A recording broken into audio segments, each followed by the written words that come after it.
தஞ்சை ராஜராஜ சோழனின் சகோதரியான குந்தவை நாச்சியார் இஸ்லாமிய மதத்தை தழுவினாரா? அவர் தழுவியதால் அவர் கூட பிறந்தவங்களாம் அவங்கள ஒதுக்கி வச்சுட்டாங்களா? இது உண்மையா அப்படின்ற மாதிரி இந்த தம்பி ஒரு வீடியோ போட்டிருக்காப்புல.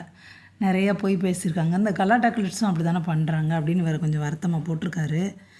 இப்படியெல்லாம் நம்ம சொல்லலை, சில யூடியூப் சேனல்ஸ் இப்படிலாம் உருட்டிட்டு இருக்காங்க. குறிப்பாக நம்ம கலாட்டா பாய்ஸ் இந்த உருட்டை இப்போ உருட்டி தகவல்கள் நமக்கு கிடைக்குது. அதுவும் உடையார் ஸ்ரீ ராஜராஜ தேவர் திருத்தமக்கையார் வல்லவரையன் வந்தியத்தேவன் மாதேவியார் ஆழ்வார் பராந்தகன் குந்தவையார் அப்படின்னு சொல்லி அவ்வளோ மரியாதையோடு அவங்க பேரை குறிப்பிட்டிருக்காங்க. அவங்க முஸ்லீமா மாறினதால ராஜராஜ சோழன் சோழ குடும்பத்தை விட்டு அவங்க ஒதுக்கி வச்சுட்டாங்க அப்படின்றது உண்மையாக இருந்திருந்தா பெரிய கோயில் கல்வெட்டுகளில் இவ்வளோ மரியாதையோடு அவங்க பேரை ஏன் குறிப்பிட்டிருக்க போகிறாங்க? தஞ்சை பெரிய கோயில் 1903 1910 கட்டியிருக்காங்க அப்படின்னு சொல்லியிருக்காங்க. 8ஆம் நூற்றாண்டிலேயே தென்னிந்தியாவில் மலபார் கடற்கரை ஓரமாக சேரமான் பெருமான் பாஸ்கர ரவிவர்மா அவரோட காலத்தில் இஸ்லாம் கால் பதிக்க ஆரம்பிச்சிருக்கு. ஆனாலும் நம்ம தமிழ்நாட்டில் 1142 தான் இஸ்லாமிய ஆட்சி நடந்திருக்கு. அப்போ தான் ஆரம்பம்.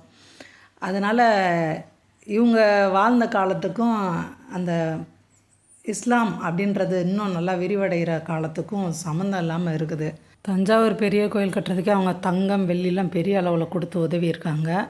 அதுக்கு மேலே சமணர்களுக்கு கோயில் கட்டுறது, விஷ்ணு கோயில் சிவன் கோயில் கட்டுறதுல குந்தவை நாச்சியாருக்கு ஆர்வம் அதிகமாக இருந்திருக்கு. இந்து மதம் அல்லாத அவங்க இன்னொரு மதம் விரும்பியிருந்தாங்கன்னா அது சமண மதமாக இருக்குது. அதனால் அவங்க இஸ்லாமிய மதத்துக்கு மாறி இருக்க வாய்ப்பே இல்லைங்க.